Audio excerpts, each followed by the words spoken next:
எந்த ரசூலுல்லாஹ் கடைசி பார்வையாக இந்த சமூகத்தை பார்த்தபோது சிரித்தார்களோ அதே ரசூலுல்லாஹ், அதே முஹம்மத் ரசூலுல்லாஹி ஸல்லல்லாஹு அலைஹி வஸல்லம் இந்த நேரத்தில் என்னையும் உங்களையும், என் உள்ளத்தில் இருப்பதையும் உங்களுடைய உள்ளத்தில் இருப்பதையும் பார்த்தால் சிரிப்பார்களா?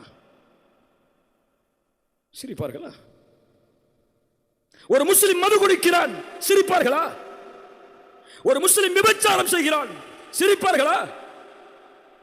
ஒரு முஸ்லிம் வட்டி வாங்குகிறான், ஒரு முஸ்லிம் அல்லாஹ்வுடைய தீனை, அல்லாஹ்வுடைய மார்க்கத்தை ஒரு அற்ப காதலுக்கு விலை பேசுகிறான். ஒரு பெண்ணை திருமணம் செய்வதற்காக அல்லாஹ்வுடைய மார்க்கத்தை இழக்கக்கூடிய முஸ்லிம் வாலிபர்கள் இந்த சமூகத்தில் உண்டு. ஒரு ஆணை திருமணம் செய்வதற்காக இஸ்லாமிய மார்க்கத்தை செருப்பை போன்று தூக்கி எறியக்கூடிய முஸ்லிம் பெண்கள் இந்த சமூகத்தில் உண்டு. காலையில் விழித்தாலும் பெண், இரவில் தூங்கினாலும் பெண், வாழ்க்கையே பெண். அவனுக்கு தேவை ஐ லவ் யூ என்ற வார்த்தை. இதுதான் வாழ்க்கையின் லட்சியம், குறிக்கோள், நோக்கம். அதற்காக எத்தனை ஆண்டுகளையும் தியாகம் செய்வான். ஒரு முஸ்லிம் வாலிபன் திருமணம் செய்யாமல் ஒரு பெண்ணோடு விபச்சாரம் செய்கிறான். இல்ல மாஷா அல்லாஹ், அல்லாஹ் பாதுகாத்தவர்களை தவிர.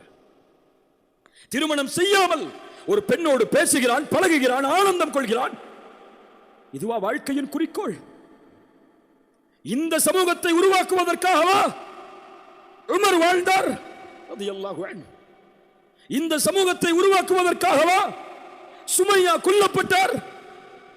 இந்த சமூகத்தை உருவாக்குவதற்காகவா தன் செல்வத்தை இழந்து, கண்ணியத்தை இழந்து, ஒரே ஒரு ஆடையோடு கஃபன் துணிக்கு கூட வழி இல்லாமல் முஸ்அப் இப்னு உமைர் இழந்தார்? இந்த சமூகத்தை உருவாக்குவதற்காகவா ஹம்சா ரசூலின் சாட்சா ஈரக்குலை கடித்து துப்பப்பட்டு ஷஹீதானார்? இவர்களுடைய தியாகங்கள் எல்லாம் எதற்கு?